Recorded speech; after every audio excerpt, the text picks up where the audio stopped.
नमस्कार, मी कीर्ती गायकवाड। स्वागत आहे आपलं आय न्यूज 28 मध्ये। चला तर मग जाणून घेऊयात महाराष्ट्रातल्या ताज्या घडामोडी। घरातील जुने वीज मीटर व स्मार्ट वीज मीटर गैरसमज।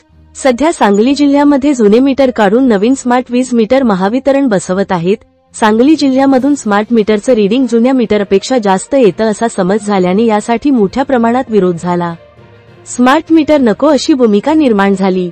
अनेक संघटना व राजकीय पक्षांनी त्या भागातील महावितरणच्या अधिकाऱ्यांना व जिल्हाधिकारी स्तरावर निवेदन देऊन आंदोलनाचा इशारा दिला होता। छावा क्रांतीवीर सेना महाराष्ट्र राज्य यांनीही 15 दिवसांपूर्वी याबाबतीत माननीय जिल्हाधिकारी सांगली यांना निवेदन देऊन स्मार्ट मीटर नको बाबत तीव्र आंदोलनाचा इशारा दिला होता।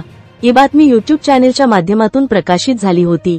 त्यानंतर छावा क्रांतीवीर सेनेचे पश्चिम महाराष्ट्र प्रमुख व शेतकरी चळवळीतील आंदोलक शेतकरी भूषण माननीय शशिकांत डांगे यांच्या घरातील जुने वीज मीटर बदलून स्मार्ट मीटर बसवायचा प्रसंग महावितरणच्या कर्मचारीवर आला। त्यांनी डांगे साहेब यांना जुने व नवीन स्मार्ट मीटरच्या रीडिंग बाबत गैरसमजाची माहिती दिली व महावितरण कार्यालय कवठे एकंदी येथे बोलावून दोन्ही म्हणजे जुने व स्मार्ट मीटर या दोन्ही मीटरला समान व्होल्टची वीज देऊन किती रीडिंग येत हे प्रयोगांती दाखवून दिलं। 1 तास हा रीडिंगचा प्रयोग चालला होता। स्मार्ट मीटर व जुने मीटर यांचं 1 तास 200 वॅटचे 5 बल्बचे रीडिंग समान येत असून ज्यांना शंका येत असेल त्यांनी महावितरणमध्ये चेक करावं। मी तर स्मार्ट मीटर आमच्या घरी बसवायला परवानगी दिली आहे, असं शेतकरी चळवळीतील नेते शेतकरी भूषण माननीय शशिकांत डांगे यांनी आमच्याशी बोलताना सांगितले। पाहूया तो मीटर रीडिंगचा प्रयोग। तासगाव तहसील रिपोर्टर अंकुश तानाजी सुर्वेची रिपोर्ट।